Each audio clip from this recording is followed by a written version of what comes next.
Bueno, contadores, ahora lo que vamos a ver es qué nos dice la NIA 240. ¿Sí?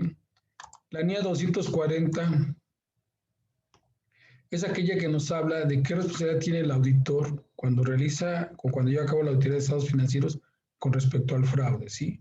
Entendamos por fraude cuando se incurre en el engaño y que se perjudica al cliente. ¿Sí? Se perjudica al cliente de dos formas. Vamos a verlo ahorita. Una forma de llevar a cabo incorrecciones intencionadas que afecten en el área de la auditoría. Hay dos formas. Una en este caso se elabora información financiera fraudulenta, o sea, que vaya encaminada a perjudicar a la empresa por cuestiones de fraude, ¿sí? Que mediante engaño en este caso cometan ese delito, ¿sí? De estar engañando y perjudicando a la empresa, en este caso en su información. Si va de la mano también con algún bien en el que se apropien indebidamente. Y la otra es de manera directa, sí, apropiarse indebidamente de activos, o sea, que realmente se los roben, se los lleven. Esas son las dos formas en las que se puede dar el fraude o que tenemos que tener cuidado que se dé el fraude al momento de realizar la auditoría de estados financieros. ¿Sí? Es importante mencionar que los responsables del gobierno de la entidad, ¿sí? Y la dirección de la entidad son los principales responsables de prevenir y detectar el fraude. Ellos deben de tener ese cuidado de que su empresa o su entidad no se dé, prevenir que se den casos de fraude, o si se dio el fraude, que ellos lo detecten. Es obligación de ellos, es su responsabilidad. Y muchas veces si no lo descubren, no lo saben o no lo pueden encontrar, bueno, pues una de las actividades del auditor en este caso es, respetando la norma 240, es eso, detectar si es que no hay, o prevenir o detectar si es que no hay fraude. Pero vamos a ver cuál es la responsabilidad de nosotros como auditores respecto al fraude, o sea, de qué somos responsables. Dice aquí, nosotros somos responsables de saber, o sea, de no determinar o no evaluar cuál es el riesgo de no detectar el fraude. O sea, si hay un fraude que no haya detectado ni el gobierno de la entidad, ni los responsables del gobierno de la entidad, ni la dirección, nosotros tenemos que medir ese riesgo de saber qué nos puede afectar el no detectar un fraude. Sí, ese sería el mayor riesgo que corremos. Esa es una de las responsabilidades de nosotros, evaluar que esto se reduzca a lo mínimo. Dice, no detecta el riesgo de fraude por parte de dirección o que por los empleados de la entidad. O sea, aquí, bueno, hay que hacer mención de que es más difícil que el fraude se dé en dirección, ¿sí? Donde están los altos mandos de la entidad, que por los empleados de la entidad. Ese podría ser un detalle, no detectar el riesgo de fraude por parte de la dirección. Como ellos van a tratar de ocultar o de engañar de que están cometiendo fraude, pues es más complicado. En cambio, cuando es por los empleados, puede ser que el auditor lo llegue a darse cuenta. ¿Cuál es el objetivo del auditor respecto al fraude? O sea, ¿qué debe de tener como su objetivo para cumplir con esta NIA? Dice, identificar y valorar incorrecciones materiales debido a fraude. Sí, si hay algo ahí que detecte el auditor que sea por cuestiones de fraude, pues ese sería uno de sus objetivos, ¿no? Detectar que no vaya a haber fraude, ¿sí? No es de que necesariamente tenga que haber fraude, ¿no? Sino detectar que no se presente identificarlo y valorarlo, ¿sí?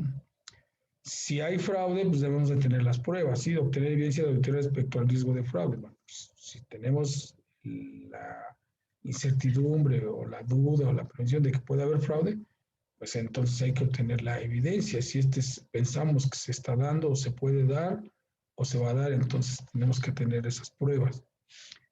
Y dice responder adecuadamente al fraude o indicios de fraude durante la elección de la auditoría. Bueno, ¿qué vamos a hacer? ¿Qué vamos a hacer en caso de encontrar que sí hay fraude o que por ahí sospechas de que sí hay fraude? Entonces, ¿cómo es que debemos de actuar? Esos serían los tres principales objetivos, ¿no? Tener pruebas, saber cómo actuar en caso de que sí existe el fraude, pensemos que sí existe, y saber valorarlo, identificarlo, ¿no? Y también muchas veces comunicárselo al gobierno de la entidad o en este caso a los accionistas, porque muchas veces si el fraude es por parte de dirección o también puede ser por los responsables del gobierno, ¿no? Entonces hay que tener mucho cuidado en esto del fraude, quién lo comete y saber a quién se lo vamos a comunicar. ¿Qué es el fraude? Dice, es un acto intencionado. El fraude es acto intencionado, alguien que lo hace con mala fe, con dolo, ¿sí? Con engaño. Dice que el fraude puede ser realizado por la dirección, también puede ser por los responsables del gobierno de la entidad, por los empleados o hasta por terceros, ¿no? Gente que participe externo a la entidad y que pueda de cierta manera infiltrarse en la entidad y que también ellos puedan cometer el fraude, ¿sí? ¿Y qué es esto? Obtener una ventaja, que está mal escrito, obtener una ventaja injusta o ilegal, ¿sí? Que tengan algún beneficio por medio del engaño las personas que lo están cometiendo, ¿no? Pero esto recuerden que sea de manera injusta e ilegal. Aquí hay un error, obtener una ventaja injusta o ilegal, no esa ventaja. Factores de riesgo del fraude. Bueno, los factores de riesgo son hechos o circunstancias que indican que se puede cometer fraude u oportunidad para cometerlo. Entonces, esos son los factores de riesgo. Siempre debemos nosotros evaluar que estas situaciones no se presenten en los estados financieros y si se presentaron o están en los estados financieros, tenemos que saber cómo detectarlo, ¿no? Digamos, si alguien me preguntara, ¿qué pasa si no se detecta el fraude? Bueno, pues entonces estaríamos cometiendo un error, pero también nosotros somos falibles, no somos tan perfectos, pero bueno, se trata de evaluar al máximo. Si hay fraude o no puede concluir al respecto, evaluará cómo afecta en la auditoría. Bueno, si encontramos que si hay cuestiones de fraude o sabemos que lo hicieron de manera malintencionada o todavía no lo concluyen o lo están haciendo, pues hay que hacer una evaluación de cómo afecta en la auditoría, ¿sí? Sobre todo para cuando se emite el dictamen y por la comunicación que tenemos que tener con las personas respecto a cómo debemos de dar comunicación del fraude. Muchas veces estamos obligados a darlo a conocer hasta las autoridades, ¿no? Sabemos que no está permitido por secreto profesional divulgar la información de nuestro cliente, pero en dado caso de un fraude, dependiendo de la magnitud de este fraude, pues tendríamos que comentárselo, en este caso, a quien corresponde a la entidad y si tenemos la obligación de hacerlo legalmente ante una autoridad. Si hay fraude, indicios de que lo hay, debe de determinarse si informará a terceros, ¿no? Puede ser que nada más se le comente, en este caso, a los responsables de la entidad con quien corresponda, pero si ese fraude es algo grave, puede ser, hay que informar que también tenemos que dar parte a las autoridades, ¿no? Ilegal que rebase la confiabilidad. Bueno, en este caso que hayan abusado de la confianza que les dio la entidad. Entonces, hay que tener mucho cuidado con el fraude, es algo delicado. Por eso es que forma parte, está ni exclusivamente del fraude.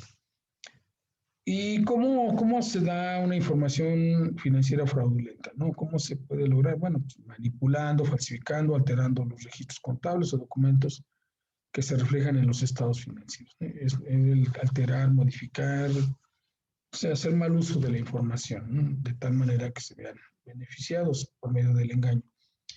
Dice aquí también que otra forma de que se dé, en este caso, la información fraudulenta es falsamiento o omisión intencionada de hechos, transacciones o información en los estados financieros. Sí, que se haya ocultado alguna operación u operaciones, digamos así, información importante. Bueno, eso también da motivo a que sea fraude en una información financiera que sería fraudulenta. Y también tengan cuidado con todo eso. Aquí dice que aplicación intencionalmente errónea de principios contables en los estados financieros. Aguas, tengan cuidado con eso. Si yo aplico de manera equivocada mi marco de información financiera, claro, que lo esté haciendo con intención de, en este caso, por ejemplo, lo que han escuchado de que maquillemos los estados financieros, entonces tengan cuidado porque también eso es una cuestión de fraude en la información financiera fraudulenta, ¿sí? Tengan cuidado, también sería así con todo, es que no apliquemos intencionalmente, bueno, más bien que apliquemos intencionalmente de forma errónea los principios contables, o sea, que lo hagamos en beneficio de querer engañar, de querer falsear la información.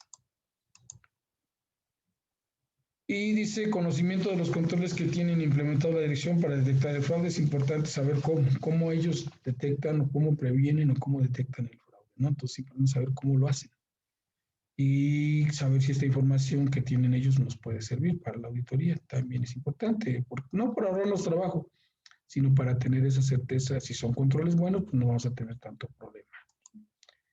Queremos hacer que la empresa funcione bien y que no se dan este tipo de situaciones. Y dice aquí que siempre tenemos que tener algo de imprevisibilidad, ¿sí? ¿Qué es esto? Prevenir sobre todo con personas que ya han sido auditadas. Bueno, la imprevisibilidad es que nosotros seamos más sagaces, más astutos de los que cometen el fraude.